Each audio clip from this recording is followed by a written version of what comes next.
जय श्री राम, जय श्री हरि। आज की स्टोरी ना बहुत इंटरेस्टिंग है।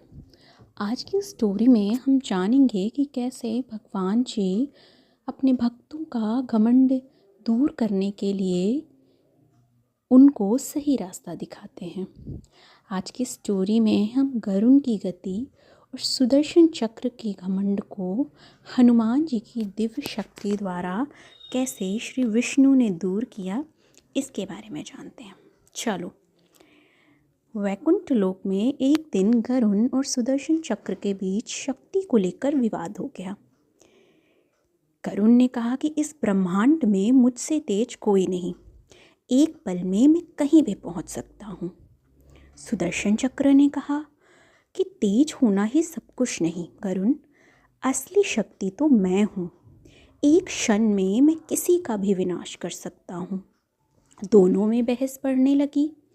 उनका अहंकार साफ दिख रहा था। तो भगवान विष्णु ये सब देख रहे थे। उन्होंने शांत स्वर में कहा, गरुण, सुदर्शन, तुम दोनों मेरी शक्ति हो, पर घमंड से शक्ति अंधी हो जाती है। फिर विष्णु जी ने कहा कि इस अहंकार को तोड़ने के लिए हनुमान जी को यहाँ बुलाना होगा। ये सोचते हुए विष्णु जी ने गरुण को बोला कि गरुण, तुम जाओ और हनुमान जी को वैकुंठ ले आओ। उन्हें बोलना कि श्री विष्णु ने नहीं, उन्हें बोलना कि उनके प्रभु श्री राम ने उन्हें याद किया है। गरुण मन ही मन मुस्कुराए और बोले, ये तो मेरे लिए खेल है। हनुमान से पहले तो मैं स्वयं वैकुंठ लौट आऊँगा, क्योंकि मैं इतना तेज हूँ। और ये कहते हुए गरुण पंख फैलाकर तेजी से उड़ गए। बिजली की गति से गरुण पृथ्वी की तरफ बढ़ चले। हनुमान जी राम नाम जपते हुए पहाड़ों पे तपस्या कर रहे थे। तभी उनके पास गरुण आया। गरुण ने बोला कि आपको श्री हरि विष्णु ने याद किया है। हनुमान जी ने जैसे ही ये सुना, उन्हें पहले से ही आभास हो गया था। वो बोले, जय श्री राम, मेरे प्रभु ने मुझे याद किया है। और एक क्षण बिना किसी यात्रा के हनुमान जी दिव्य रूप में वैकुंठ प्रकट हो गए। गरुण तेजी से वैकुंठ लौट रहा था।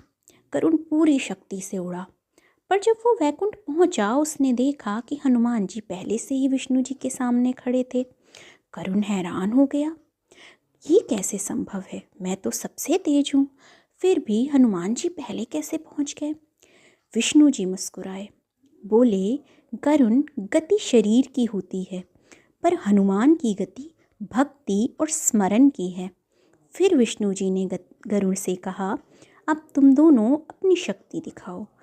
गरुण हनुमान जी पर उड़ा, पर हनुमान जी ने हल्की सी पूंछ से वार किया और गरुण पीछे हट गया। अब बारी थी सुदर्शन चक्र की।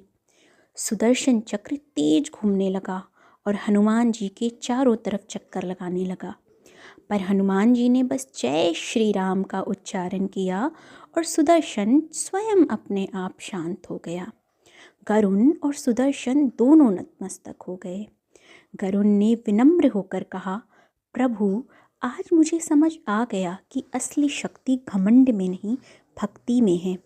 विष्णु जी ने बोला, हनुमान बल के नहीं, भक्ति के प्रतीक हैं। जहाँ भक्ति होती है, वहाँ समय और दूरी भी छुप जाती है। हनुमान जी ने हाथ जोड़कर प्रणाम किया और वैकुंठ से चले गए। इस कथा से हमें ये सीख मिलती है, गति, शक्ति और सामर्थ्य से बड़ा होता है विनम्रता और भक्ति। हमें हमेशा हम्बल रहना चाहिए, विनम्र रहना चाहिए। जय श्री राम। वीडियो पसंद आया हो तो लाइक, शेयर और सब्सक्राइब ज़रूर करें। ऐसी ही बहुत से अपने धर्म से जुड़ी इंटरेस्टिंग स्टोरीज़ के लिए मिलते रहेंगे। Bye bye. जय श्री राम।